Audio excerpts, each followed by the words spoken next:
2019년 7월 3일 수요일 캐롤라이나 열린 방송 제128화 시작합니다. 안녕하세요. 채프릴의 태바유입니다. 안녕하세요. 샌힐 노스캐롤라이나의 김 사장입니다.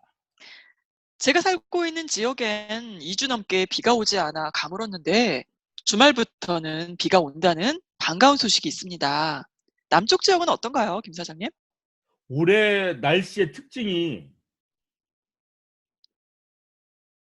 한동안 비가 오다가 거의 네, 뭐 한 달 넘게 비가 또 하나도 안 오고 무더워서 잔디밭이 메마르다가 또 오기 시작하면은 1주, 2주 계속 오더라고요, 또.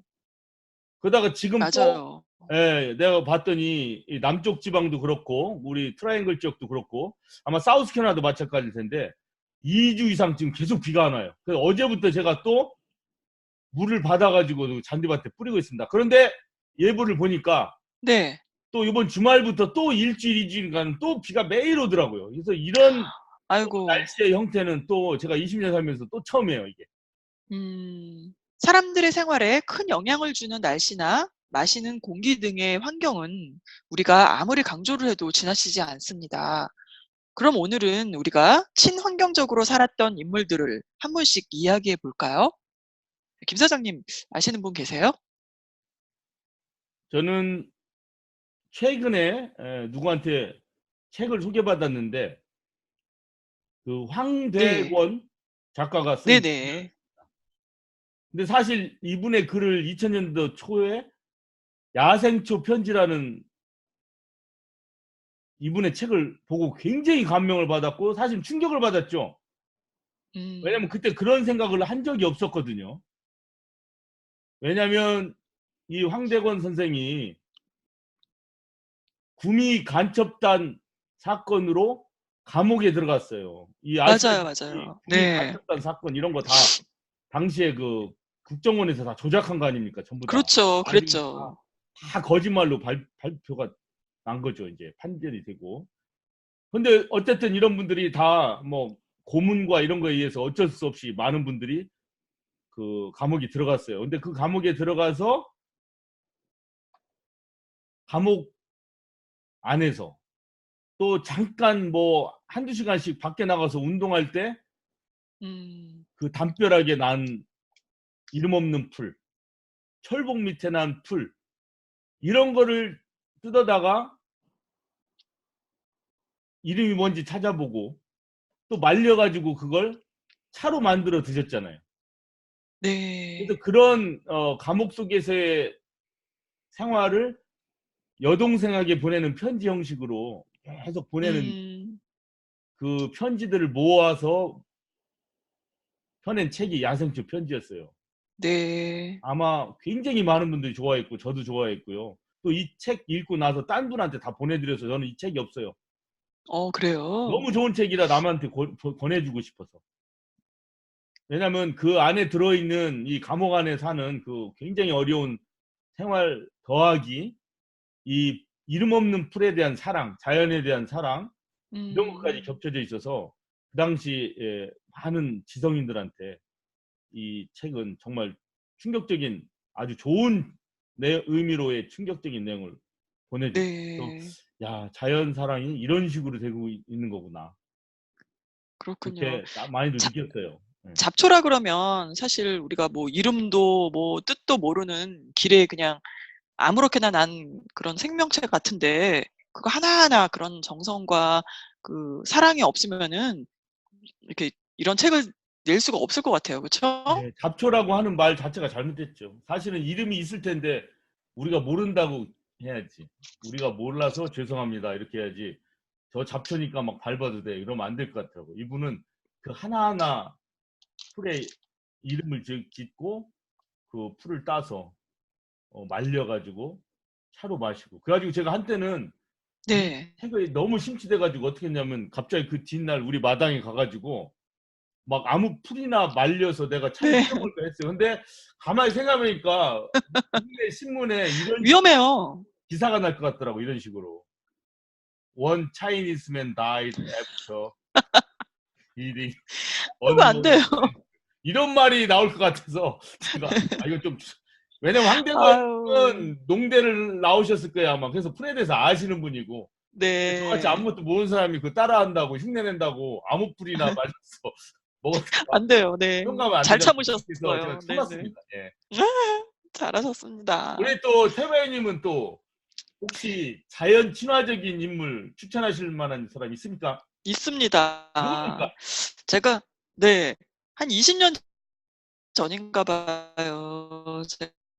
제가 그 법정 스님의 책을 거의 다 읽은 적이 있었는데, 그때 법정 스님이 유난히 그 추천하는 책이었거든요. 음, 그 법정 스님 자체도 아주 무소유를 책을 낼 만큼 간소하게 이렇게 사신 분이잖아요. 그렇죠. 그런데 이분이 출가해서 입적할 때까지 무려 3번이나 다녀가셨다는 바로 데이빗 또로우의 월든입니다. 아, 월든 호수. 네. 예. 네, 월든 호숫가 들어보셨죠? 아유, 그러면 네, 이 책도 유명하죠.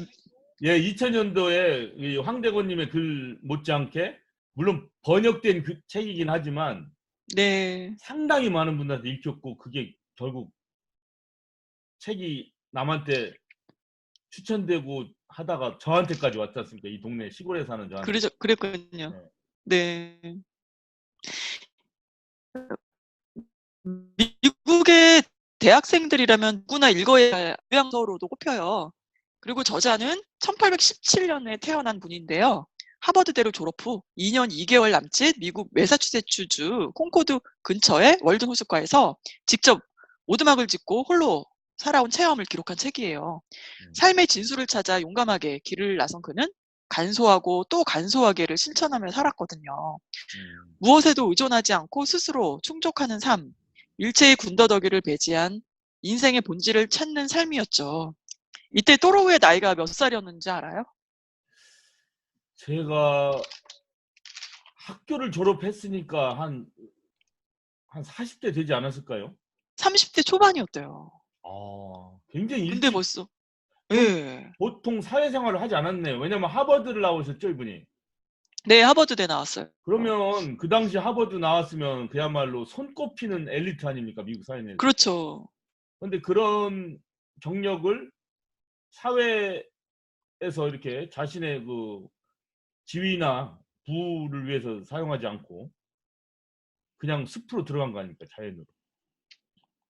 그렇죠. 거의 그랬죠. 야, 대부분 사람들이 무지와 오해 때문에 부질없는 없는 근심과 필요 이상의 노동에 온갖 마음을 빼앗겨 인생의 아름다운 열매를 따보지 못하고 있다고 생각했다고 하네요. 음, 또 또로우가 살았던 19세기에도 그랬나 봐요. 생필품 중 가장 많은 것들은 불필요할 뿐만 아니라 인간의 정신생활 향상에 적극적으로 방해가 된다는 말을 하셨거든요.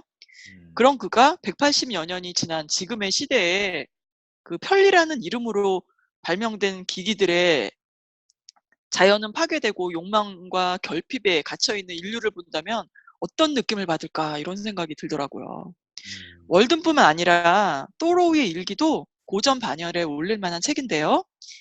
이 책을 읽고 나면 인생이라는 학교에서 부여받은 자신의 과제가 무엇인지를 어렴풋이 알게 된다라고 하네요.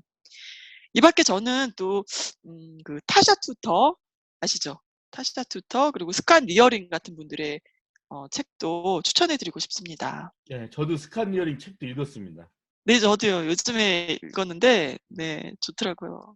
예, 그 특히 월든 같은 경우는 이분이 그 뭐 아무것도 진짜 없이 물론 돈 조금은 가지고 있더라고요. 돈을 조금은 썼는데 거의 뭐 스스로 오두막집을 뭐 톱으로 잘라가지고 짓고 그 안에서 이렇게 도둑이 들어와도 괜찮아. 그냥 문 연 상태로 살고 자고 나서는 또 네. 마을에 가서 근데 이분이 그냥 먹고 사는 것만이 아니에요. 그냥 그 요새 어 그 리얼리티 TV에서 나오는 것처럼 그냥 막 뱀 잡아먹고 막 이런 것만 한 것이 아니라 자연 속에서 살면서도 그 고도의 그 인문학적인 가치를 추구하셨어요. 그래서 시를 맞아요. 짓고 철학 생각을 하고 또 그런 거를 네. 사람들과 함께 같이 나누고 이런 활동을 열심히 하면서 자연 속에 살았어요. 그냥 막 산 게 아니라 짐승처럼 산 게 그럼요. 아니라. 예, 그래서 참 지금에 와서도 그분의 그런 삶과 생각은 아주 그 한밤에 불꽃처럼 빛난다고 생각합니다. 맞아요. 근데 네. 이분 생각하니까 또 하나 최근에 이제 또 제가 배운 한 분이 더 있어서 제가 한번 소개해 드릴게요. 네. 이 콜롬비아, 우리가 콜롬비아 그러면 축구밖에 생각 안 나지 않습니까? 하메스 맞아요. 잘하잖아요. 그 노란 색깔의 유니폼을 입는 이 콜롬비아 축구단만 생각하는데 이 콜롬비아라는 나라가 남미에서 네 번째로 큰 나라래요. 음. 그래서 동쪽으로는 안데스 산맥 그대로 있고 오른쪽으로는 아마존 강 유역까지 가지고 있는 아주 다양한 형태의 지형을 갖고 있는 나름대로 큰 나라예요.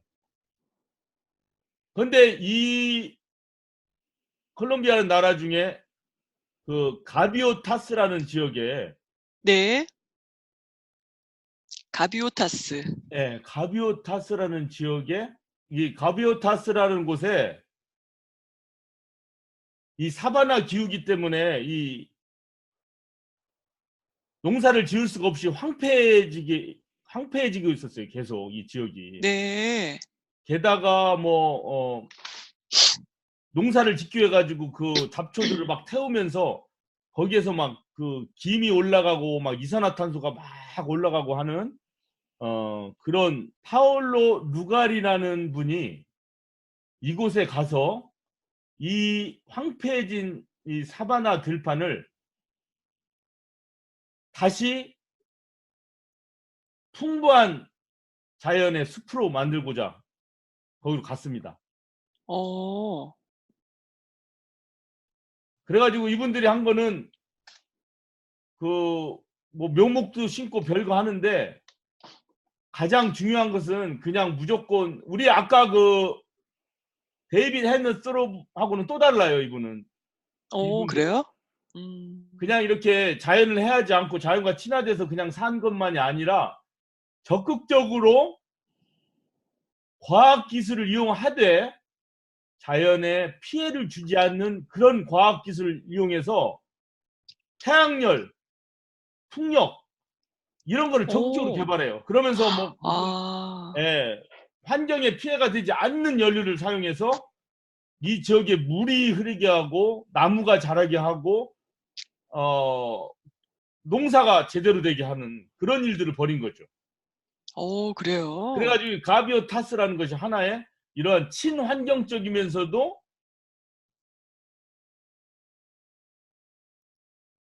새로운 창안, 과학기술이 결부된 그러면서도 네. 서스테이너블, 지속 가능한 음. 한 이런 하나의 이상사회를 만든 거죠. 아, 예, 그렇군요. 왜냐면 대부분의 그 귀농하시는 분들이 퇴직금 받아가지고 나 그냥 농촌에 갈래 해가지고 뭐 가서 고추 농사 짓고 쌀 농사 짓고 뭐 하는데 이게 뭐 하다 보니 먹고 사는 게 안 되니까 뭐 거름 사야 돼, 뭐 경운기 사야 돼, 뭐 이러다 보면 결국에는 뭐 또 장사가 돼 이게. 왜냐면 이해타산이 안 맞으니까. 맞아요. 그렇게 돼서는 안 되거든요. 그러면 말짱 도루묵이잖아. 그 전에 차라리 그냥 회사 다니는 게 낫지. 그렇죠. 결국에는 먹고 살기 위해서 이 귀농 생활을 제대로 하려다 보니까 또 이 산업사회, 이 시장경제, 그 자연 환경을 해치는 그런 기계에 의존하게 돼버리잖아요. 이거는 음. 지속 가능한 그런 생활체계가 아니에요. 그렇죠. 바로 가비오타스는 그거를 돌파한 것이 바로 자연 과학을 이용한 거예요. 여기다가 무수한 기술을 실패도 많이 했지만 계속 그런 걸 합니다. 그래가지고 그, 그 가축을 키우면서 나오는 배설물을 가지고 뭐 디젤 연료를 사용해서 그거를 돌려서 이 내부에서 뭐 기계로 사용한다든가 뭐 이런 식으로 지속 가능한 오. 공동체를 만들어요. 그리고 단순히 그런 먹고 사는 걸로만 끝나는 게 아니라 이 공동체가 뭐 한 몇천 명 정도 살 겁니다. 한 2천 명 네. 공동체가 돼서. 그 대신 학교도 여기서 짓는 거예요. 그래서 와. 학교에서도 이런 고도의 문학과 철학과 이런 자연 서스테이너블한 커뮤니티를 만들기 위한 자연 기술을 가리키는 거예요. 와, 그러니까 이런 완전히 커뮤니티는 계속 어. 대생산이 될 수가 있는 거죠. 그러네요. 네, 한 세대가 뭐 팍 가가지고 한번 살고서 다 끝나고 우리 해봤어 그다음 다 뿔뿔 흩어지는 게 아니라 계속 대를 이어서 이게 가능하게 된 거예요. 아, 그래서 굉장히 합리적이고 네, 좋네요. 맞습니다. 그래서 이렇게 된 예가 많지가 않거든요. 근데 이게 쉽지가 않더라고요, 보니까. 이분들도 아까 데이비드 핸드 스로우가 고도의 철학과 네, 예, 그런 인문학적인 정서를 갖추고 있었지 않습니까? 그런 그랬죠. 분들도 철학이 보통이 아닌 거예요. 이런 걸 하기 음, 위해서는 실패 두려워하지 않고 계속 추진하고 하는 인간의 본성, 이런 철학과 자연과학과 자연을 사랑하는 마음과 사람과의 관계, 정치 체제, 민주제도, 이런 것이 다 함유돼서 이 지속 가능한 이런 공동체가 된다는 거죠. 지금 그림에 보다시피. 그래서 네. 제가 이 가비오타스 커뮤니티에 대해서 아시는 분은 이미 많이 아실 겁니다. 그래서 이분도 자연 친화적인 어떤 인상 깊은 어떤 단체 또는 사람으로 제가 추천해 보고 싶습니다. 네, 잘 들었습니다. 우리 유 작가님 나오셨네요. 안녕하세요. 네, 안녕하세요. 네, 네, 안녕하세요. 반갑습니다. 네, 반갑습니다. 아유, 시간 내주셔서 너무 감사해요. 아이고, 뭐, 어쩌다 한 번씩인데, 예, 오늘 그래도 당연히 내야죠. 유튜브 이 방송을 하기 때문에 우리가 이 배경 화면도 상당히 좋고 다들 아주 네, 그럼 굉장히 지금 아까 바로 업그레이드된 모습입니다. 지금 다들. 네. 아, 지금 유튜브 방송하는 거, 방송 나갈 지금 거예요? 유튜브도 나와요, 유 나올 작가님. 가능성이 많이 있습니다. 네. 네, 좀 네, 봤는데. 사고가 없는 한. 네, 같이 하고 있어요. 근데 유 작가님도 얼굴 나오는 거 괜찮죠? 방송인이시니까 우리 같이. 그럼요. 네, 네, 어차피 코리안 라이프 운동인인데, 뭐. 있잖아요. 박성민 맞아. 코리안 이렇게 라이프에 다 나오고 이미 하니까. 공개됐어. 네. 그래요. 안녕하세요. 실리콘밸리 유 작가입니다. 반갑습니다. 네, 자, 유 작가님은 친환경적으로 살아오신 인물 소개하실 분 계신가요? 예, 서울에 살고 계신 분인데요. 네. 이게 오마이 TV에 나온 내용이거든요. 어. 냉장고와 자동차 없이 20년째 서울에서 살고 계시는 윤호섭 교수님. 아. 네, 기억나세요? 어떤 분, 네, 저도 들어봤어요. 그분 소개 좀 해주세요. 예. 그 윤호섭, 국민대학교 명예교수님은 네. 디자인 쪽에 하시는데, 어. 서울에서 살고 계세요. 근데, 자동차와 냉장고 없이, 그리고 한 3년 동안은 전기도 없이, 전기도 끊고 사셨대요. 아, 서울에서. 그래요. 네. 그러니까 그 미니멀리즘이라고 하나요? 약간 네, 네, 그러니까 미니멀리즘. 예, 소박하게 미니멀리즘. 사는. 예, 소박하게 아주 소박하게 사는 이런 네. 분들 얘기는 좀 들었었는데 예를 들어서 뭐 그 전남대 교수 그 수학과 교수가 항상 자전거로 이렇게 출퇴근하셨는데 뭐 네. 차를 가진 적도 없고 근데 안타깝게 뭐 교통사고 돌아가셨던 얘기도 들었고 하는데 그랬는데 이 윤호석 교수님은 거기에서 엄청 더 나가가지고 냉장고 없이 살기 좀 힘들잖아요 요즘 세상에. 근데 살아보니까 아무런 불편이 없대요. 그래요? 예. 아, 어떻게 사실까? 이제 자동차 없이 살 수 있는 거는 이해가 가죠, 그죠? 뭐 서울에서 네. 오히려 자동차가 있으면 불편할 수가 있지. 대중교통이 있으니까. 네. 예, 근데 냉장고 없이, 근데 그것도 네, 좀 부지런하면은 실온에서 보통 이런 음식들이 한 하루 이틀 가나요? 그리고 이제 바로 요리를 하면은 그래도 한 2, 3일 가나요? 아니 저도 고등학교 졸업할 때까지 전기를 없이 살아가지고 온도에 따라 달라요. 네. 어떤지는 알아요. 어머. 없이도 얼마든지 살 수 있어요. 냉장고 없이도 살 수 있고 전기 없이 살 수 음. 있는데 아무튼 그 서울의 한복판에서 뭐 이렇게 사시는 분 얘기를 듣고 너무 반가웠죠. 네. 아유, 감사합니다. 자, 그럼 오늘 전할 내용 알려드릴게요. 간추린 국내외 주요 소식, 남북미 정상회담, 민주당 대선 후보에서 깜짝 놀랄 일. 카멜라 해리스. 미국 여자축구 국가대표 결승 진출. 메간 래피노. 미국의 치솟는 약값으로 환자들의 고통 가중. 유작가와 함께하는 4차 산업 혁명 여행. 새시대 새교육. 지역 및 산업 소식. 윌슨의 클린 에어사 새 공장. 건축자재 유통업체 로우스. 샬롯의 기술센터 건립 계획. 자, 오늘 첫 소식입니다. 김 사장님. 소식은 우리가 아무래도 우리 온 결의가 감동으로 지켜봤던 그 남북미 3자 회담 그 소식을 간단하게 언급을 네. 하지 않을 수가 없죠. 예, 뭐 다른 데서 많이 나눴기 때문에 맞습니다. 더 많이 할 필요는 없는데 뭐 비난하는 사람들 많지 않습니까? 뭐 무슨 뭐 내용이 없지 않느냐. 뭐 문재인 대통령은 뭐 왜 뒤에서 이렇게 존재감이 없이 가만히 있었느냐 뭐 이런 얘기들을 하는데 간단하게 제 말씀을 드리면 제 말씀이 아니라 많은 분들의 얘기가 이제 이 분들이 뭐 이렇게 트위터 보내고 흥미롭다 뭐 이렇게 해서 즉석으로 만난 것 같지만 사실 북미 두 국가가 서로 양보해야 될 것과 어디까지 포기해야 될 것 이런 것이 사실은 거의 나와 있어요. 그렇죠? 뭐 핵을 포기할 것이냐 동결할 것이냐 체제 보장을 할 것이냐 뭐 경제적 지원을 할 것이냐 경제 제재를 풀 것이냐 이렇게 이제 누가 봐도 이제 교착 상태고 이제는 더 이상 뭐 서로의 마음을 알아볼 그럴 필요도 없어요. 이제 어느 선에서 합의를 하느냐 요거까지만 남아있는 거거든요. 이런 상태이기 때문에 그래서 더욱더 이렇게 한번 보는 것이 굉장히 중요하다고 저는 개인적으로 봐요. 서로 아무것도 모를 때는 과연 쟤들이 뭘 요구할까 막 이러고서 뭐 신중해야 되겠지만 지금은 이제 거의 다 아는 거 아니에요? 어디까지 가야 될지를.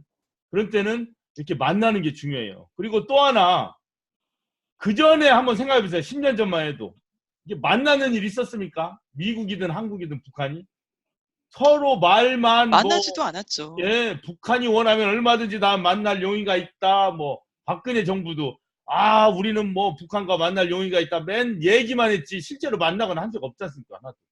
오바마 정부. 그렇죠. 근데 트럼프 문재인 대통령 뭐 김정은 위원장 다 이렇게 실제로 만났잖아요.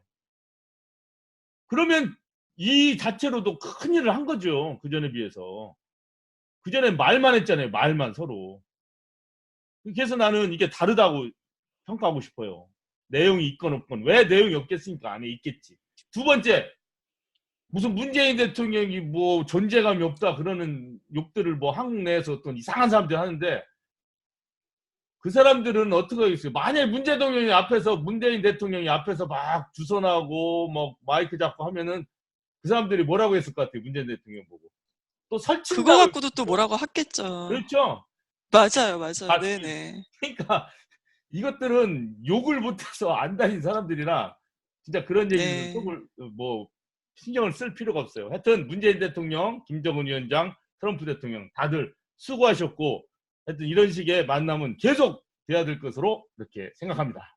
자, 미국 대선 민주당 대선 후보들 간에 그 토론회가 있었는데 거기서 이제 예상치 못한 일이 벌어졌습니다.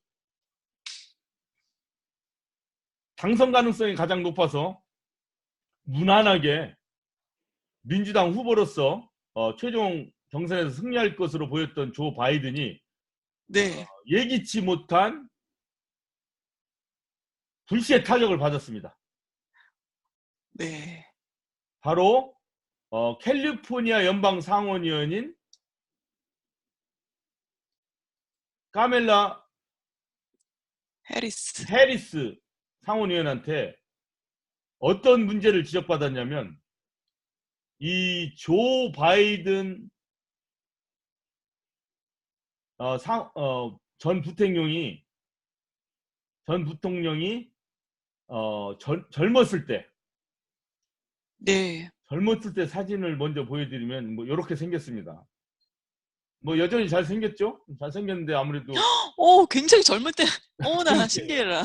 이때 이 마이크가 와, 이렇게 많이 나온 이유가 뭐냐면 이 네, 당시가 1970년대인데 한참 그때 인종 차별, 그 세그리게이션, 흑백 네, 분리의 문제가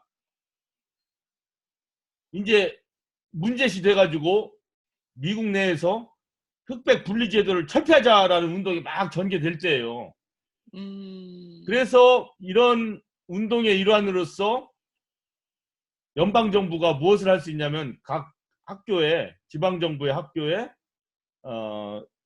펀드를 제공해 가지고 스쿨버스에 학교 버스에 네, 흑인 학생, 백인 학생을 다 실어 가지고 그냥 흑인 학생은 백인 지역에 보내는 거예요, 의무적으로.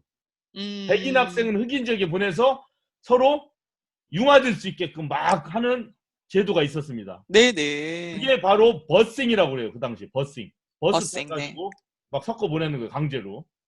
그걸 연방 정부에서 그 보조금을 지급했는데 네. 그거를 조 바이든 당시 의원이 반대를 했어요. 어머, 왜냐면 이분은 뭐 나쁜 뜻으로 반대한 건 아닌데 야 그렇게 되면 위험하다 이거야. 위험하다. 그거는 흑인 어, 부모도 원하지 않아. 왜냐면 자기 아이들이 백인 지역에 가서 또 조롱당하거나 다치면 어떡하냐. 또 음, 백인 부모들은 야 우리 백인 아들이 또 흑인 지역에 가가지고 막 그 지저분한 곳에 가서 뭐 싫어 다 싫어할 텐데 왜 연방 정부가 그거를 자꾸 추진하냐고 이걸 반대해 버렸어요. 그랬구나. 이유는 있죠. 이유는. 네네. 그래가지고 이걸 반대하는 법안이 하나가 있는데 조 바이든이 거기에다 표를 던져가지고 47대 46인가로 이 표가 이 법안이 통과가 됐어요. 통과가 됐어요. 그러니까 결국에는 이 조 바이든이 결정적인 역할을 한 거예요. 그 한참 그 당시에 사람들이 추진하던 분리주의 차별의 바람에 찬물을 끼워버린 거예요. 어, 그런 전력이 있었거든요. 그것을 바로 우리 카멜로 해리스 카메, 캘리포니아 연방 어, 상원의원이 지적을 해버린 거죠. 날카롭게. 어머나. 그러니까 이제 예기치 못한 지금 일격을 당한 거죠. 이 바로 캐멜로 해리스 상원의원은 이 샌프란시스코 와, 태생이고 그, 인종차별주의자라고 그렇게 찍혔겠네요. 예, 예. 음, 그러니까 조 바이든이 옛날부터 조금 약간 중도적이라고 얘기했지 않습니까? 기업에 대해서도 친기업적이고 네. 이 인종 문제에 대해서 그러니까 이렇다는 것이 딱 밝혀진 거예요. 정확하게. 음, 하다못해 제시 잭슨 목사도 그렇게 얘기했잖아요. 같은 민주당 후보니까 욕은 못해요. 그렇죠? 그렇지만 조 바이든과 자기는 조금 다른 길을 걸은 적이 있다. 이게 바로 이거예요.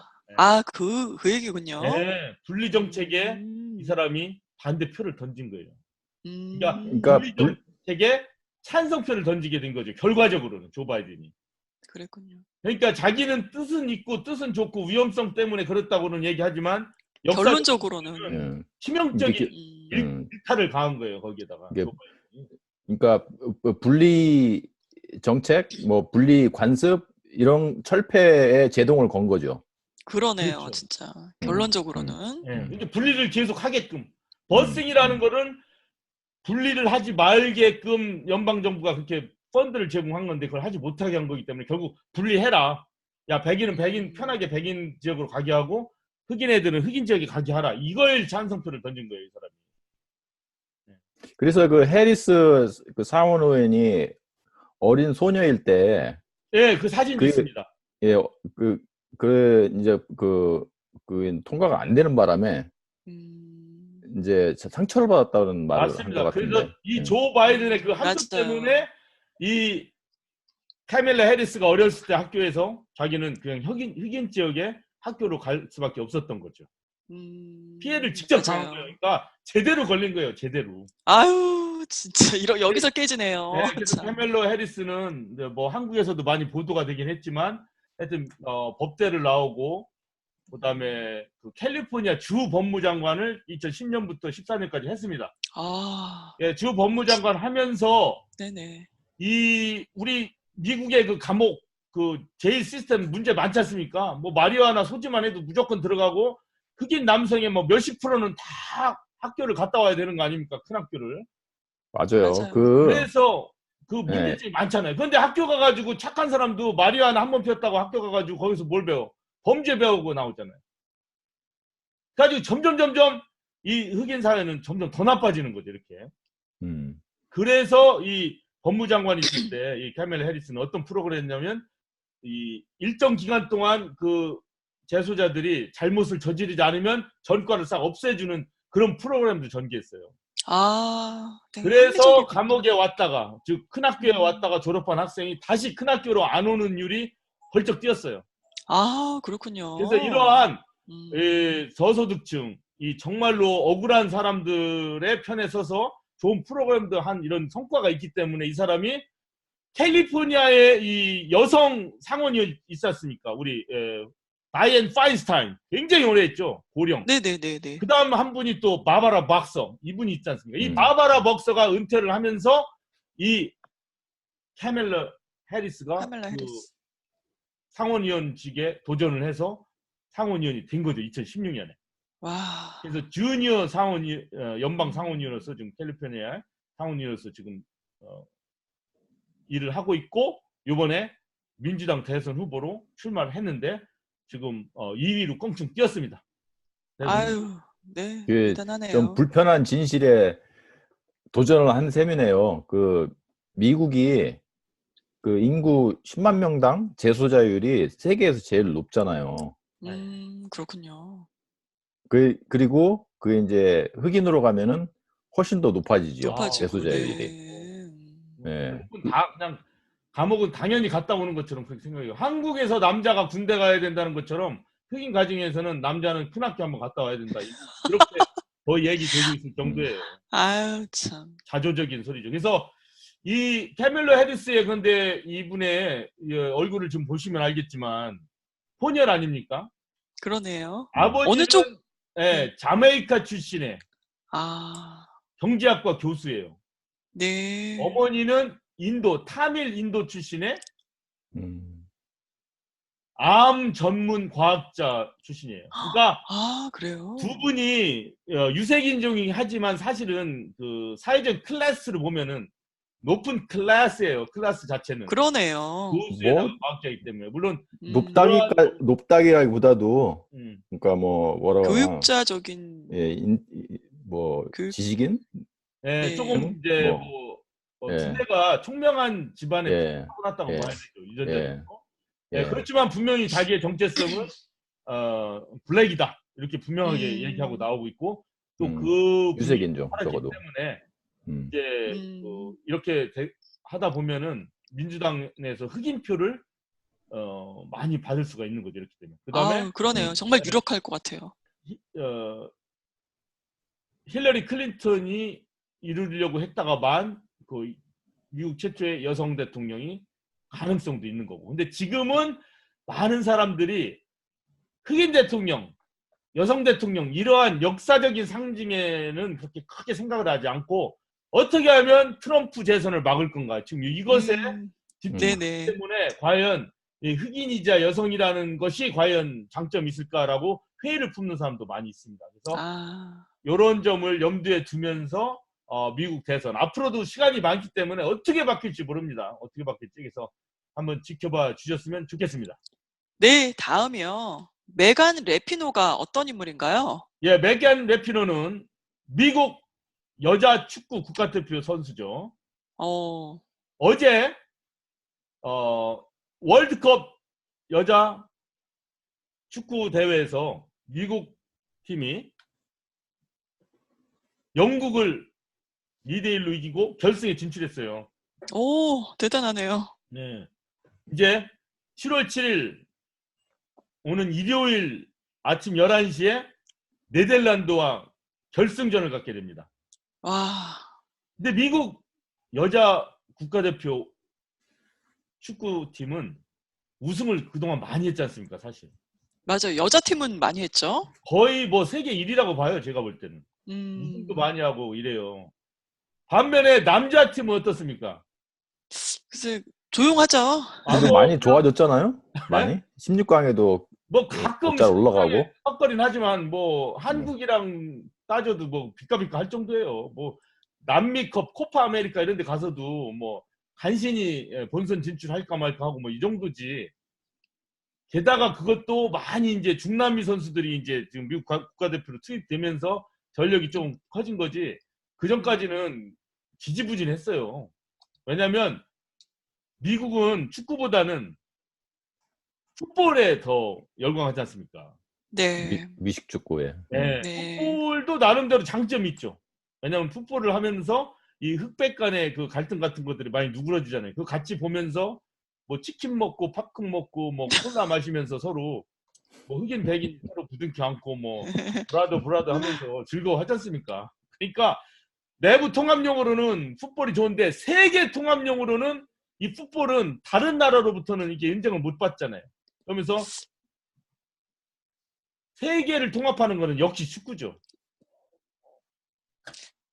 남미부터 아프리카와 아시아 뭐 모든 나라가 베트남 뭐 다 좋아하잖아요. 축구는. 그럼요. 네. 그래서 미국이 다른 나라랑 친해지고 지구촌 한 가족이 되고 싶을 때는 스포츠로서 이 축구를 더 잘해야 돼요. 근데 여자 축구는 잘하는데 남자 축구는 지지부진하거든요. 그러면서 뭐 창피하지 않아요 전혀. 축구할 때 즐기면 돼요. 미식 축구만 보면서 네. 풋볼만. 그래서 그걸 오히려 자부심으로 여기면서도 이제 약간 껄끄러운 관계에 있는 거죠. 뭐. 그런데 여자 축구들은 열심히 잘하지 않습니까? 여기 보면은 운동장에 지금 저희들이 조기 축구 가봐도 여자애들이 축구를 참 많이 해요. 여기. 맞아요, 맞아요. 근데 아시아 팀들은 약하잖아요. 일본이 가끔 한번 1등 한번 할까 말까 했죠. 여자 축구가 아시아에서는. 근데 아무래도 아시아에서는 아직도 유교적인 관습이 있어서 그런지 여자들이 축구를 여학생들도 그렇게 많이 하지 않아요. 많이 안 해요. 네. 안 하죠. 남자의 네. 운동으로 자꾸 인식하고 맞아요, 맞아요. 미국에서는 그런 것도 아닌데. 남자 운동, 사커는 여자 운동 뭐 이런 식으로 좀 돼 있어요. 그래서 여자애들이 건강해지고 날씬해지기 위해서는 축구를 열심히 합니다. 날씬해지고 막 달리고 막 이러기 위해서. 맞아요. 그러니까 미국 여자 축구가 잘할 수밖에 없는 거죠. 게다가 과학적인 그런 훈련 방법도 하고 해서. 그래서 좋은 성적을 막 거두는데 문제는 허접한 남자 축구대표 선수보다 이 세계 거의 부동의 1위를 차지하는 여자 축구대표 선수의 보수가 형편이 없는 거예요. 어머, 누군가요? 이 미국 대표 여자 축구대표 선수들의 보수가 형편이 없어요. 남자애들에 비해서. 그래서 이게 항상 문제가 돼가지고 이거에 대해서 막 그 항의를 하고 막 파업도 하고 그랬습니다. 그래서 이 월드컵 할 때 선수들 중 일부가 미국 국가를 할 때 안 불렀습니다. 어머. 그 미식 축구할 때 무릎 꿇고 한 거나 똑같지 않습니까? 그 그러네요. 네, 항의하기 위해서. 인종차별에 대해서 항의하기 위해서. 지금은 이거 여자 축구 대회 때는 이 성차별에 대해서 항의를 하는 거죠. 그래서 메간 라피노도 애국가를 안 불렀어요. 이렇게 화면에 비칠 때. 그러니까 이거를 트럼프가 욕을 해댄 거죠. 그렇죠. 그랬겠죠. 가만히 있을 수가 있나. 니네 우승해도 백악관 초청하기 싫어. 뭐 너 때문에 뭐 이러니까 메간 라피노가 발끈해가지고 나도 안 가. 막 이랬죠. 너 우리 우승해도 백악관은 절대 안 갈 거야. 우리는 막 이런 거예요. 그럼 참나.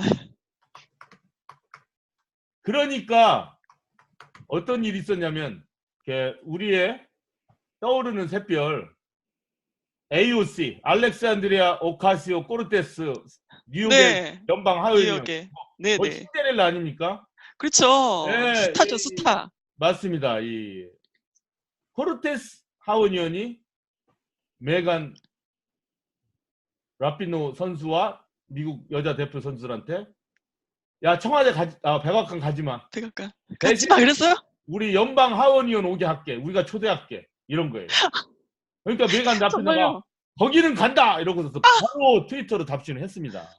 아이고, 그러면 또 트럼프가 또 뭐라 그래요, 또. 또 오카시오한테 욕할 거 아니야, 또. 뭐 옛날부터 욕했는데 원래 욕했으니까 더 하겠네, 예, 이번에 또. 쩝 그러겠죠. 뭐 헐 그러겠죠. 뭐. 그래서 아이고, 하여튼 이런 일이 벌어지고 있다는 거, 이런 네, 상식적인 수준에서 그냥 알고 있자고 전해드렸습니다. 네, 자, 그 미국 또 사회에서 우리 지금 한인들뿐만 아니라 아직 우리 나이는 그렇게 약에 의존하는 사람이 아직은 없는 것 같은데 우리도 조금 있으면 이제 약을 먹어야 되지 않습니까? 저도 엊그저께 지금 안경이 가운데가 똑 부러져 가지고 안경을 맞추러 가서 네, 시력 네. 검사하고 안경을 맞췄는데 어머, 보험이 없으니까 시력 검사하고 안경 맞추는데 500불이 음, 넘게 들더라고요. 아, 그러게 말이에요. 아이고, 그런데 저는 지금 700불씩 했는데, 애들. 예, 우리 나이 드신 우리 어르신네들, 또 동포분들, 미국분들이 약을 사는데 보험이 되더라도 약값이 네, 그렇게 비싸졌다면서요. 해마님이 그 그렇대요. 내용 지금, 한번 전해주시죠. 네, 의료보험이 안 그래도 최악인 이 미국에서 약값이 천정부지로 폭등하고 있대요. 그러다 보니까 장기 복용 환자나 보험이 없는 환자들의 고통이 이만저만이 아닌 거죠.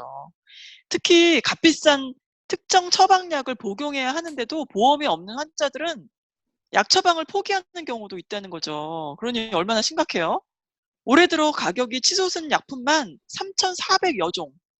와, 그리고 가격 인상률은 인플레이션의 수배 이상 달하는 것으로 나타났어요. 음, 그래서 그 RX 세이빙 솔루션의 분석 자료를 인용해 보니까 지난해 같은 기간 2,900여 종의 약값이 오른 것에 비하면 가격이 오른 약은 17%가 더 많아진 거죠. 그리고 약값 인상률도 물가 인상률에 비해 5배 이상 높았고요.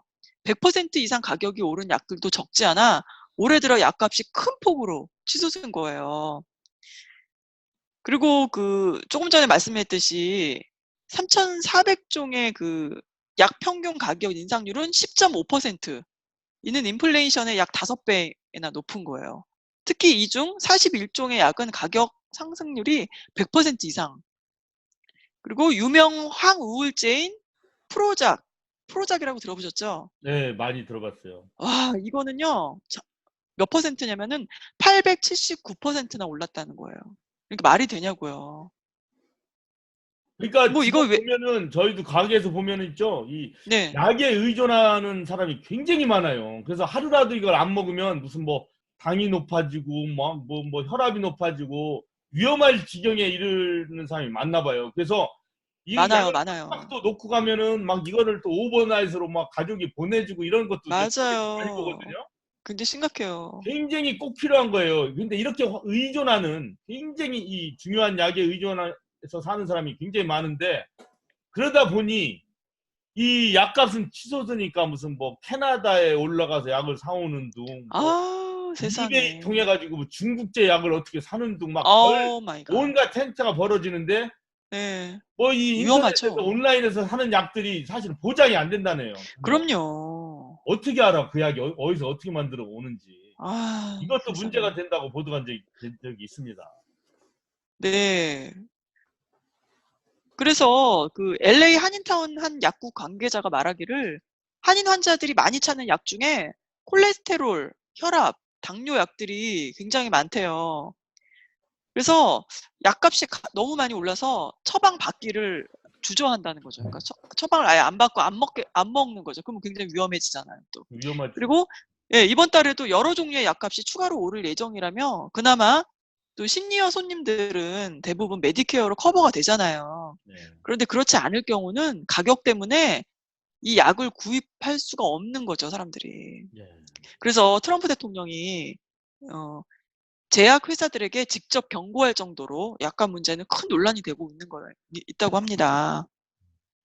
그리고 같은 약이라고 하더라도 네. 저도 이제 미국 생활 한참 한 후에 그걸 알게 됐는데 네. 참 이제 멍청하다는 생각도 좀 들고 그랬는데요. 그 이제 월그린스에서 많이 이제 그 많이 편하니까 사죠. 네. 가까우니까 많이 네. 했는데 이제 우리 와이프가 이제 딴 데를 알아본 거야. 그러니까 뭐 음. 반값도 안 돼.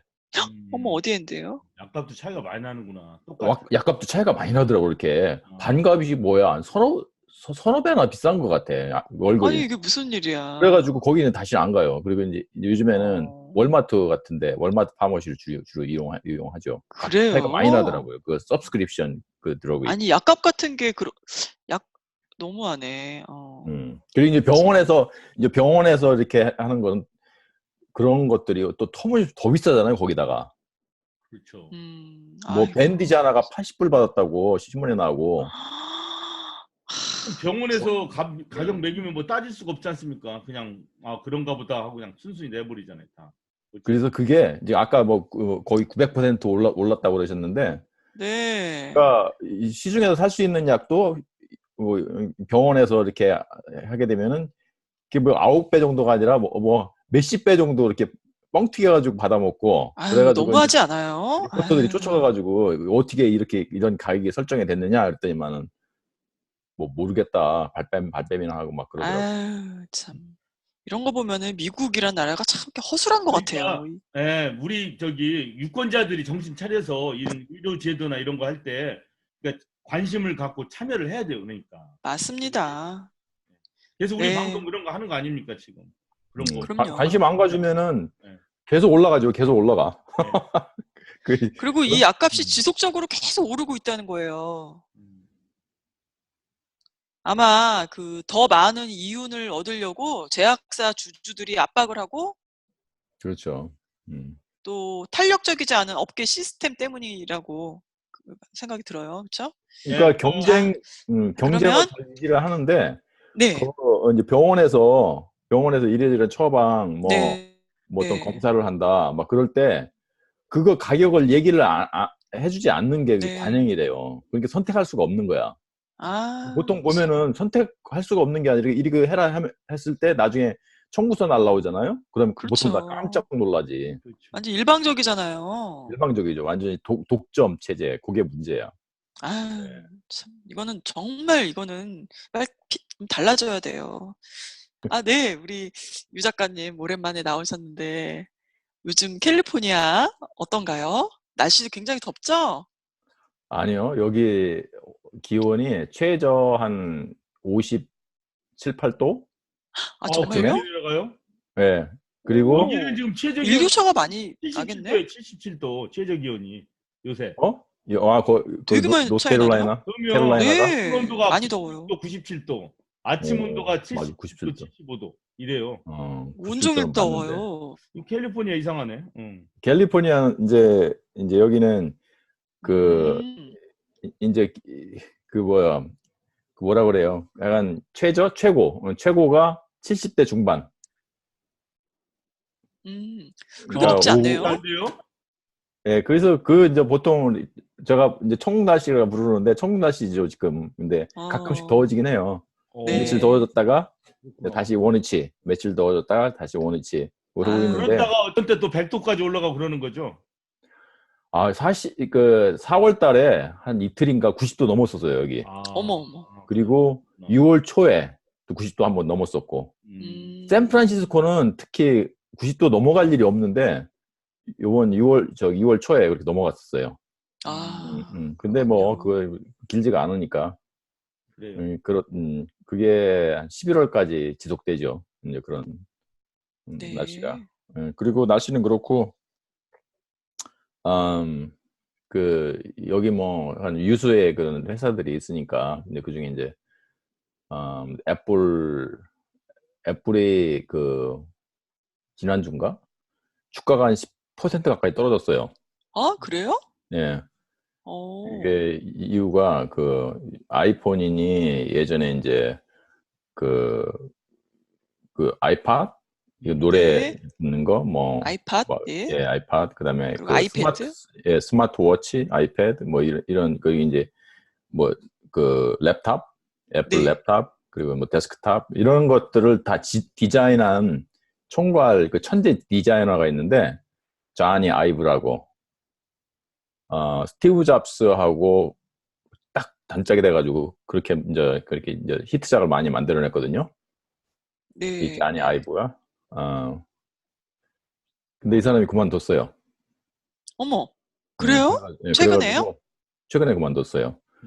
오, 스티브 잡스가 죽었을 때 한 3, 4% 정도밖에 주가가 안 떨어졌다는데 이 사람이 떠나니까 거의 10% 떨어져가지고 와, 뭐 이렇게 깜짝 놀랐죠.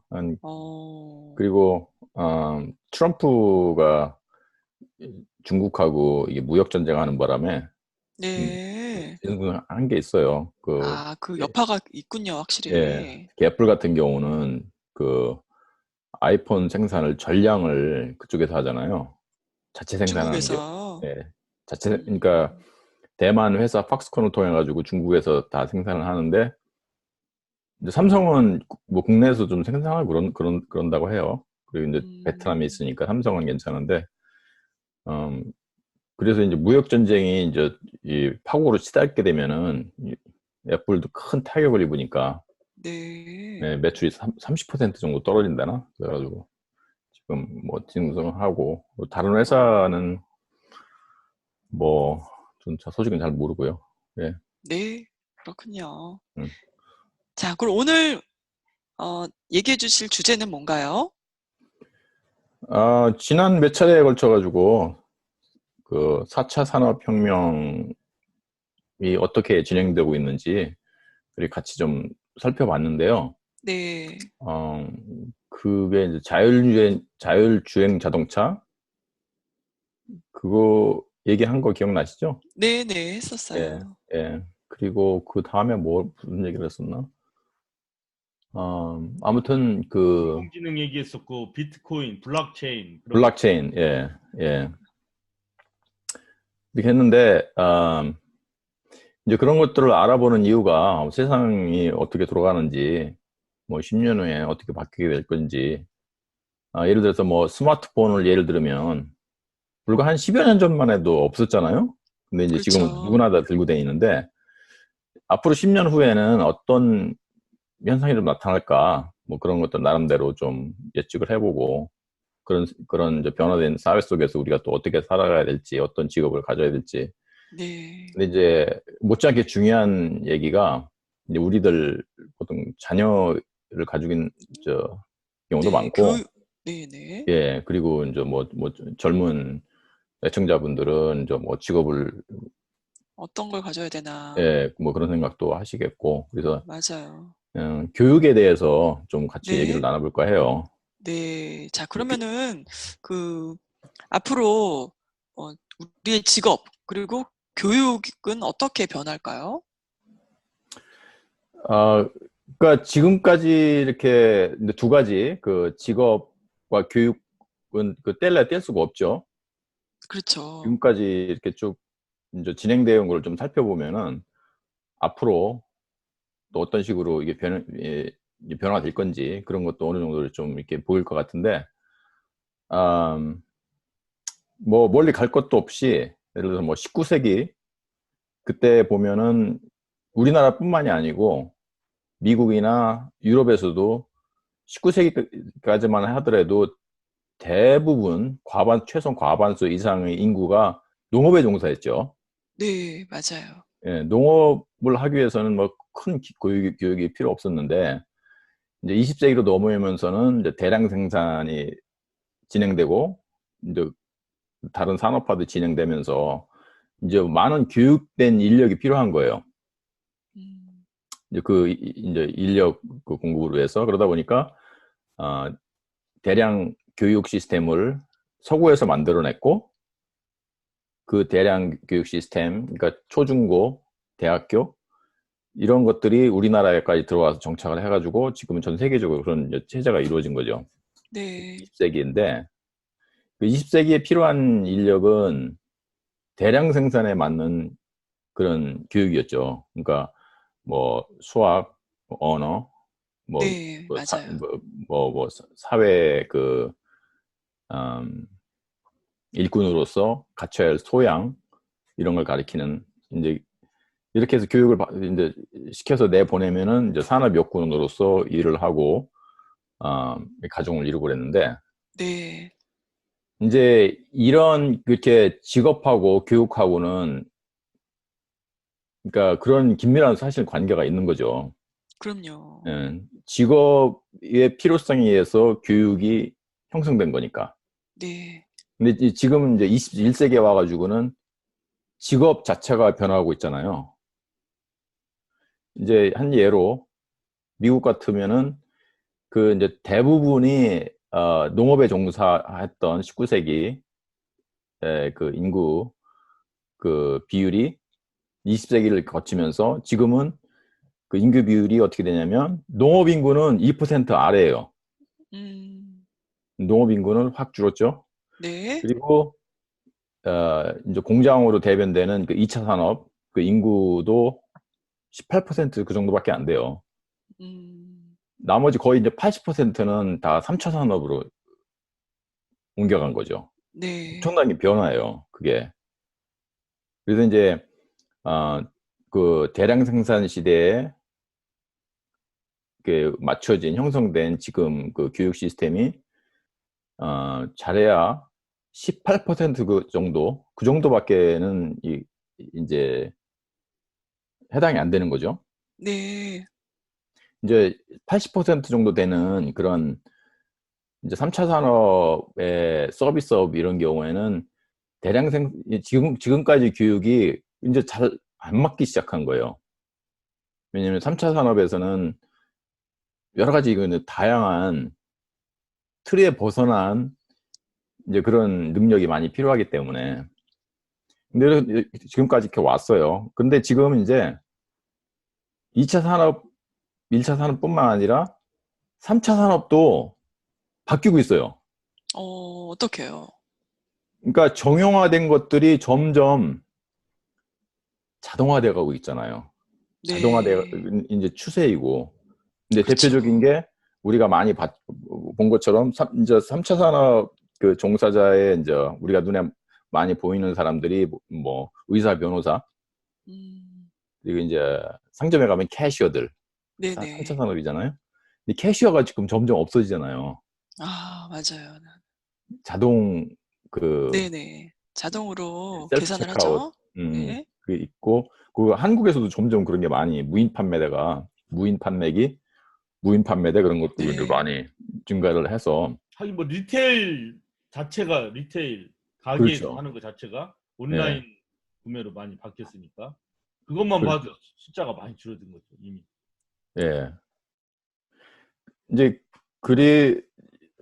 그리고 그 직업의 이제 뭐 다양성이라고 하려나? 뭐 이제 새로운 직업도 많이 나타나고 뭐 이제 기존의 그 직업 그 비율도 많이 이제 바뀌고 있고 그러니까 교육도 그 바뀌어야 되겠죠. 근데 그렇죠. 교육 시스템은 아무래도 좀 이제 천천히 바뀌긴 하지만 이제 특히 이제 한국의 교육 같은 경우를 이렇게 보면은 너무 그 이 사회 발전에 비해서 교육이 너무 많이 뒤처져 있는다는 느낌이 많이 들어요. 아, 그래요? 예. 그 이제 좀 이따가 좀 같이 알아보고요. 네. 자, 그러면 거기에 따르는 정서나 그 인문 교육도 아주 중요하게 이렇게 교육이 되어야 되지 않을까요?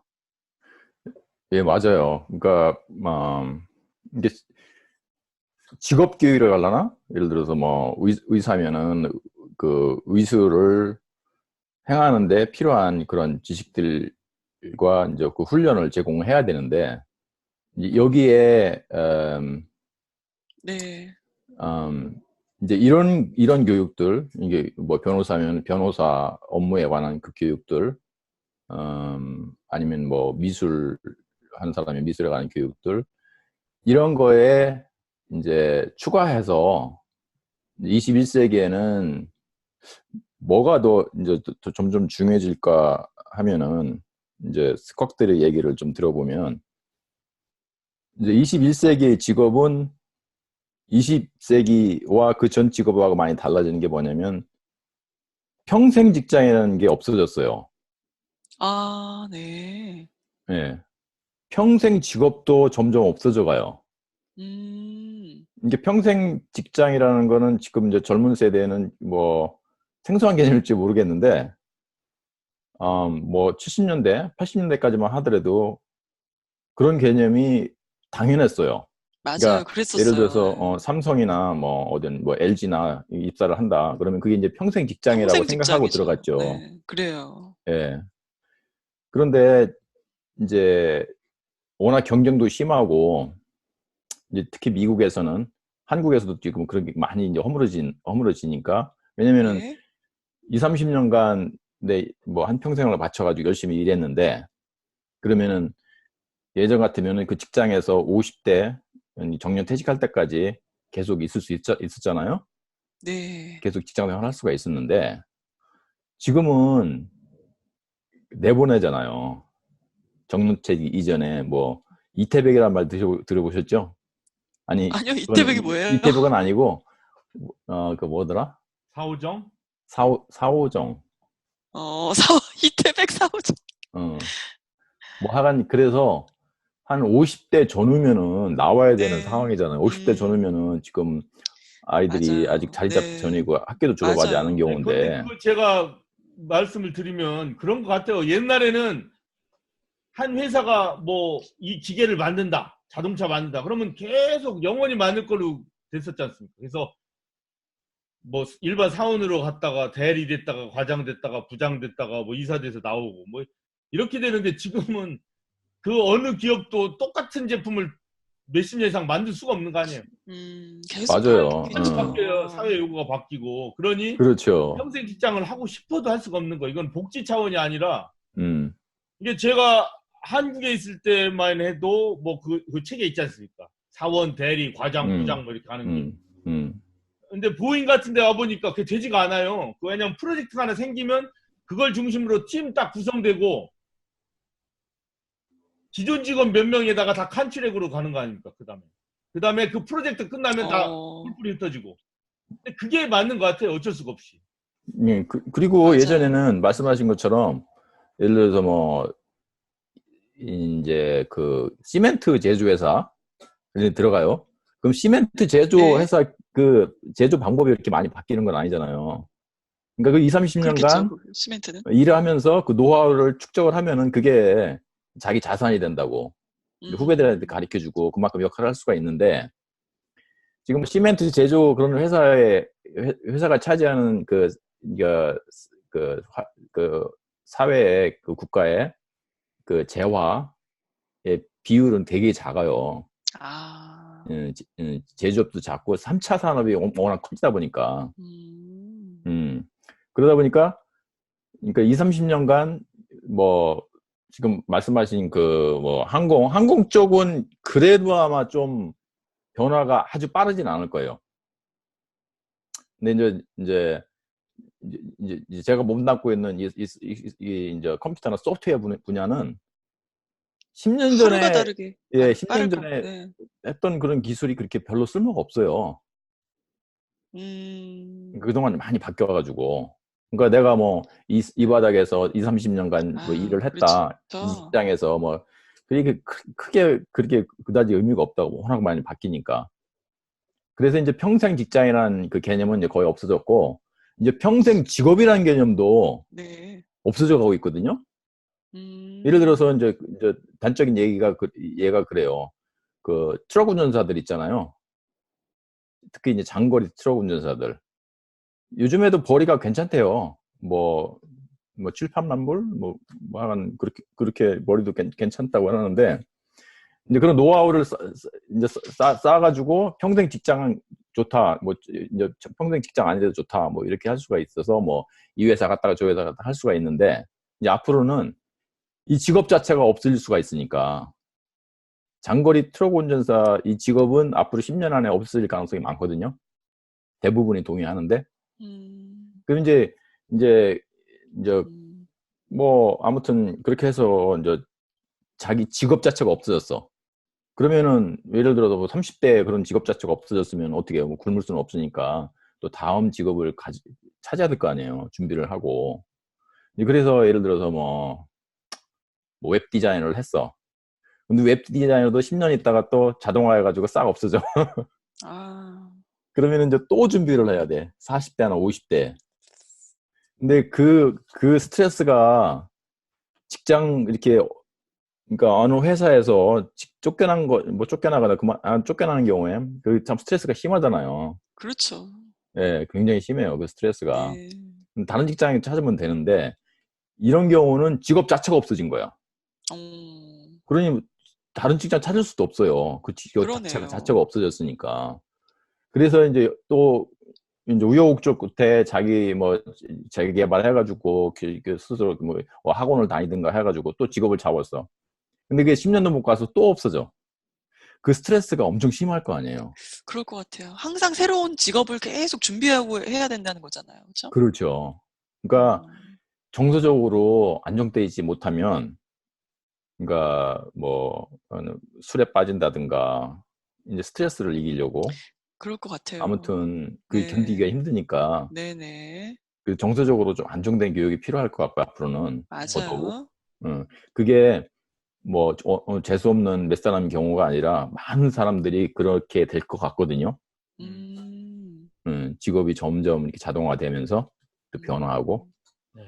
그 음, 새로운 4차 산업혁명 시대에 있어서 교육에서 중요한 것은 이 학생들이 좀 강한 정서, 안정된 정서, 안정된 변화가 점. 오거나 어려움이 예, 와도 그걸 견딜 수 예, 있는 그런 안정된 정서를 가리키는 게 중요하다. 그 네. 말씀이죠. 이제 그래요. 그리고 그리고 또, 예, 예, 네네. 말씀하세요. 아, 예, 말씀하세요. 네. 아니, 예, 예, 다음 질문 하려고 그랬어요. 제가. 예. 그리고 이제 점점 자동화가 돼 가면서 이제 기술 지상주의로 흐를 수가 있는데 점점 네. 예를 들어서 뭐 구글 같은 우리는 웬만하면 구글 같은 거 물어보잖아요. 예전에는 이제 자기가 길도 잘 기억해가지고 찾아가고 그랬는데 몇 번 가면 익숙해지고 네. 요즘에는 그런 노력조차도 안 하잖아요. 그냥 GPS 그렇죠. 딱 켜놓으면 그냥 따라가면 되니까. 그러니까 몇 번을 가도 그냥 잘 모르는 거야. 그래서 기술 음, 종속이 점점 심화되는데 잘못하면 이제 기술 지상주의, 특히 이제 인공지능이 막 들어오고 그러면은 인공지능이 이미 많이 들어와 있잖아요. 예를 네. 들어서 뭐 카드를 내가 어느 좀 새로운 지역에 가서 크레딧 카드를 썼는데 가끔 보면은 거부당하는 경우가 나와요.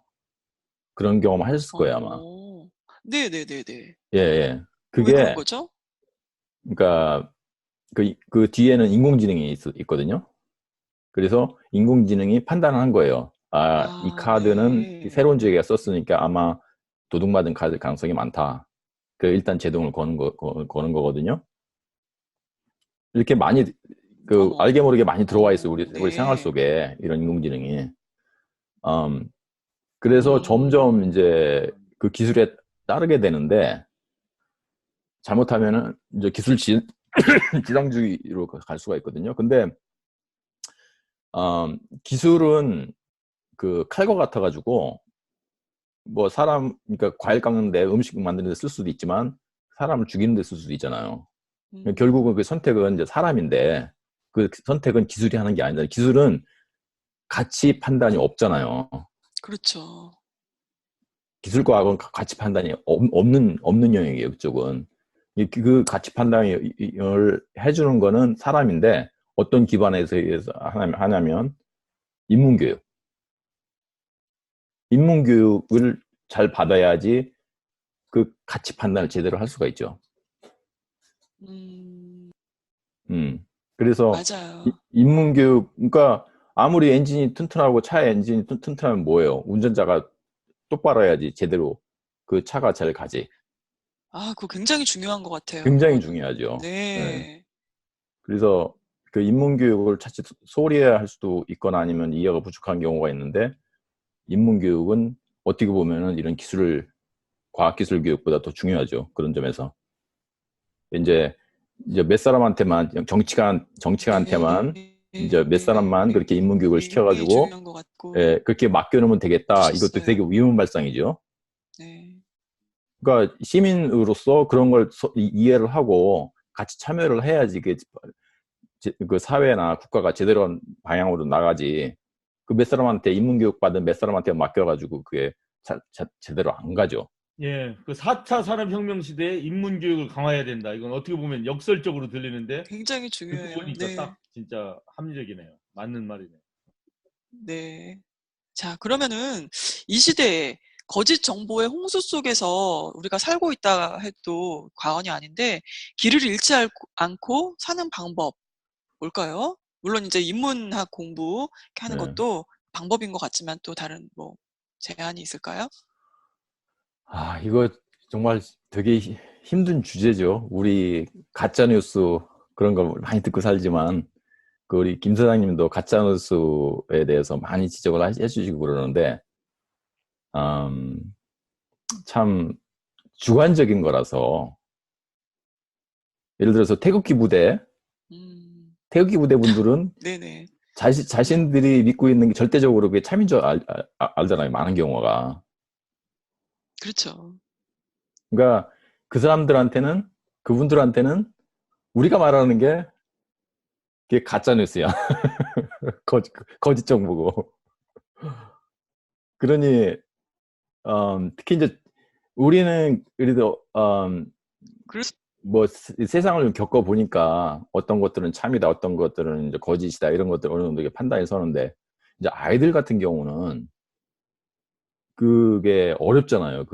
왜냐면은 학교에서나 아니면 교회에서나 다른 사회에서나 내 정보가 참이다, 다 그렇게 손들고 있어요. 내 정보가 참, 내 정보가 참. 참 아이들이 어떤 정보가 진짜 참인지, 특히 내게 참이 되는 정보인지 그걸 구분하는 게 너무 어려워요. 더군다나 인터넷에 정보가 널려 있잖아요. 가짜 뉴스가 더 많이 널려 있잖아요. 인터넷 때문에 그 참된 정보가 맞아요. 잘 그런 것 같아요. 전달되기도 하지만, 거짓된 정보가 또 마찬가지로 잘 전달이 되니까, 확산이 되니까. 네네. 저 그래 그거 이제 실제로 봤어요. 우리 집 애가 뭐 피부 예보가 났는데 무슨 밀가루 반죽해가지고 뭐 해가지고 막 더 심해졌더라고. 어머! 유튜브 보니까 막 그거 이거 진짜라고 설명도 해주고 막 한 거예요. 지금 비슷한 또래들 아, 그거 보여주고 세상에. 이렇게 하면 낫는다. 그래서 어, 야, 지금 이 작가님 실제로 말씀하신 게 그렇구나. 그거예요. 그 어, 태국기 부대를 요새는 타국기 부대라고 그러지 않습니까? 타국기. 그 타국기? 타국기 부대, 진짜 그 타국기 부대, 태국기가, 이스라엘 태국기를 타국기 안 부대, 해. 태국기라고 안 해요. 타국기 이스라엘 부대라고 국기 그래요. 들어. 타국기 부대. 국장기 들고 이스라엘기 들고 막 이러잖아요. 그래서 맞아. 그 사람들도 아, 똑같은 거거든요. 뭐 보니까 이게 맞는 거야. 막 성경에 이렇게 써 있대. 뭐 그러면서 네, 애들도 그렇거든요. 맞습니다. 애들도 비슷하게.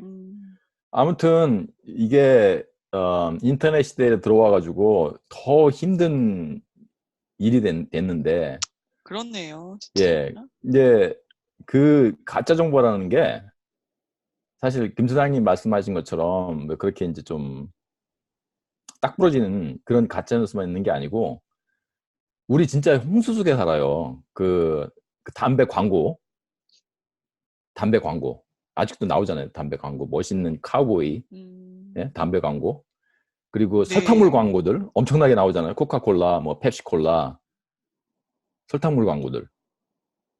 근데 맞아요, 설탕물 맞아요. 광고에서 나오는 그 등장 인물들은 다 건강해요.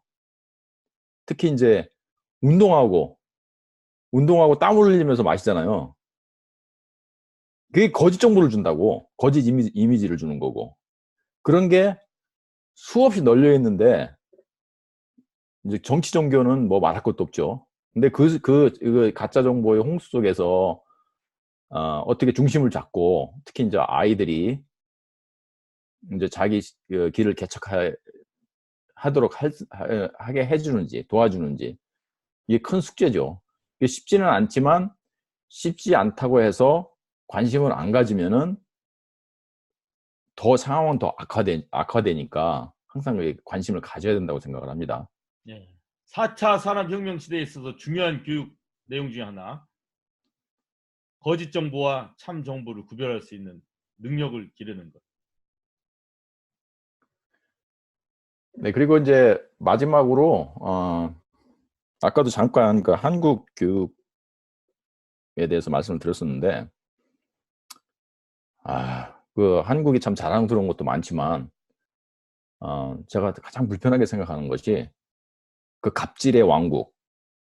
왜 그렇게 갑질의 왕국이 됐는지 모르겠어요. 아, 맞아요. 네. 왜일까요? 그게 참 그 모순된 감정인데, 예를 들어서 촛불혁명을 이뤄낸 우리나라 국민들, 이제 그리고 이제 통일을 향해서 움직이는 뭐 문재인 정부나 이제 같이 이제 그 많은 우리 국민들, 대다수의 국민들 참 이렇게 자랑스러운데, 이 갑질과 함께 또 하나 불편한 진실은 교육이에요. 그러니까 공교육은 거의 뭐 망가졌다고 봐야 되는데, 한국에서 그 사교육 때문에. 이건 하나의 표면적인 것이고, 이제 교육 내용을 보자면 지금 21세기에 그 유연한 대처 능력을 가진 그런 사회인을 교육을 시켜서 내보내야 되는데, 20세기 중에서 특히 이제 20세기 중반 그때 그 교육 방식, 그 내용도 그렇고 그걸 아직도 고집하고 있고, 그거를 하루에 뭐 6시간, 5시간, 6시간 여기 미국처럼 그 정도로 교육시키는 게 아니고, 한국의 학생들은 학교를 2번 가잖아요. 첫 번째 학교는 이제 학교, 공교육. 2번째 학교는 사교육, 학원. 그래서 12시간, 13시간 이 많은 맞아요. 시간을 그 엘빈 토플러 아시죠? 네. 그 미래학자? 네네. 예. 그래서 그 김대중 정부 때도 방한해가지고 뭐 우리 연설도 하고 그랬는데, 그냥 그분이 쓴 그 80년대 그분이 쓴 그 책 3개가 굉장히 그 정보화 시대를 예견하고 그 선견지명이 있는 아주 굉장히 그 훌륭하신 분인데, 네. 그때 이제 2000년인가 한국에 와가지고 이 김대중 정부 그때죠. 그 이제 한국의 현실에 대해서 너무 어이가 없어서 한마디를 하셨는데, 그게 뭐냐면, 그러니까 지금 방금 전에 내가 한 내용이에요. 그 정말 그 한국에 대해서 이해할 수 없는 부분이, 왜 이제 사회 나오면은 얼마 지나서 쓸모없게 되는 그런 지식들을 하루에 이렇게 10몇 시간씩 배우고 있는지 그게 이해가 안 간다고. 아, 예. 정말 슬픈 일이죠. 그래서 그죠? 그 찍어내듯이 그렇게 학생들을 이게 대량 생산 공장에서 어떤 상품을 찍어내듯이 이렇게 획일화 시켜가지고 내보내잖아요. 교육시켜가지고 뭐 맞아요. 수능 같은 거 그런 걸 통해 가지고 이제 나중에 이제 서열 줄서기를 딱 해가지고 위에부터 잘라 스카이대 이렇게 보내고 이렇게 하잖아요. 그래서 이런 현실이 나아져야 되는데, 음, 그러니까 그 하나의 비교를 하자면, 우리나라 인구가 남한 인구만 따지다 보면은, 남한 인구만 따져 봐도 5천만 명이 넘잖아요. 뭐 남북한 다 합치면 8천만 명 정도 되고. 네네. 예. 근데 이스라엘 민족 그 주이시 네. 한 1,700만 명 정도 된다거든요. 그래요? 네, 그렇게 많지가 않아요. 그런데 노벨상 수상자, 노벨상이 뭐 절대적인 건 아니지만, 하나의 이제 특히 이제 과학기술 쪽에서는 업적을 나타내는 하나의 척도잖아요, 그게. 그렇죠. 예. 그게 작년 기준으로 주이시 대부분은 기술과학 쪽에서 받았죠. 경제 이런 쪽에서 203, 그러니까 203명, 200명이 넘는 주이시가 노벨상을 어, 받았어요. 근데 우리나라는 노벨 평화상 하나 딱 빼고 없죠. 어, 굉장하네요, 진짜. 예, 인구, 일본만 해도 한 20개 정도 받았어요. 노벨상을. 음, 이제 기초과학 같은 걸 중시를 하기 때문에 거기는. 네. 예. 근데 우리나라는 지금까지도 보면은 이렇게 탄탄한 그런 기초과학이나 어느 기초가 되는 그런 학문 쪽에 투자를 별로 안 하고 그쪽으로 또 교육을 안 시켰으니까 이런 결과가 나타났는데, 근데 앞으로는 그게 또 더 심해질 것 같아요. 지금 교육 시스템을 이렇게 바꾸지 않고서는. 아, 공부하는 양은 그렇게 어마어마한데 결과는 진짜 그렇죠. 별로 없네요. 그렇죠. 이게 좀 자유롭고 창의적이고 이런 교육을 시켜야 되는데 틀에 짜여진 교육 자꾸 시키다 보니까. 그러니까 그 뭐 의사, 변호사는 전통적으로 훌륭한 직업이었잖아요. 그 많은 양을 공부를 해서 전문인이 돼서 그 좋은 일을 여러 가지 좋은 일을 많이 하니까. 근데 이런 것들이 이제 이런 전통적인 직업이 뭐 아직도 훌륭하겠지만 지금도 계속 훌륭하겠지만 전체적인 직업 지형도 바뀌어가고 있잖아요. 그러니까 그렇게 찍어내듯이 엄청난 지식을 주입해가지고 찍어내듯이 이런 전문의를 배출하는 이런 교육에서 좀 벗어나서 좀 자유로운 교육이 돼야 된다고 생각을 해요. 왜냐면은 그런 그 찍어내듯이 하는 그런 교육은 점점 앞으로 보면은 자동화될 거거든요. 이제 그러면은 이제 세계 그 시장에서도 밀리게 되고 예, 다 인공지능이 나중에 대체해야 될 그런 일들만 계속 하게 되니까 나중에 그렇죠. 예, 존재 가치가 필요 없네요. 존재 자체가. 그렇죠. 예. 예, 그, 참. 그 한국에 계신 분들이 음, 좀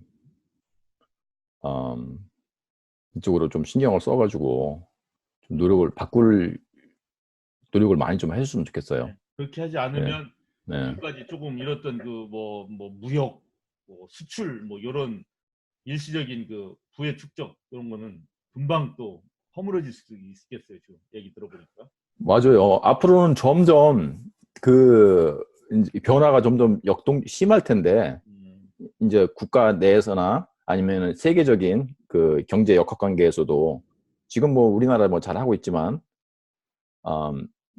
근데 이제 그 하나의 예가 뭐냐면 하긴 우리나라도 하나의 예가 될 거예요 아마. 지난 한 반세기 동안에 이렇게 선진국으로 확 발돋움했잖아요. 가장 못 사는 나라에서 못 살던 나라에서 그죠? 거의 가장 못 살던 나라에서 선진국으로 발돋움을 했다는 거는 그 역으로 얘기하면은 그만큼 그 세계 경제가 역동적이 돼간다는 거거든요.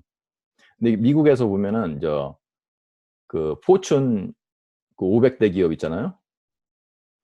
그게 20세기 중반까지만 해도 한 회사가 그 500대 기업에 포춘 500대 기업에 머무르는 기간이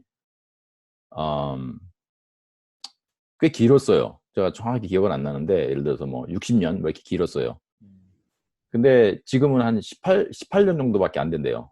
음, 그만큼 이제 빨라지는 거야. 그게 이 교체가는 게 빨라지고. 그러니까 음, 앞으로 우리가 잘하면 이제 더 이렇게 더 성장하고 더 이제 번영할 수가 있는데 이제 그 반면에 처질 가능성도 그만큼 많은 거죠. 그 어떻게 하느냐에 달려 있는 거지. 네, 그렇겠네요. 음. 제가 준비한 그 얘기는 여기까지입니다.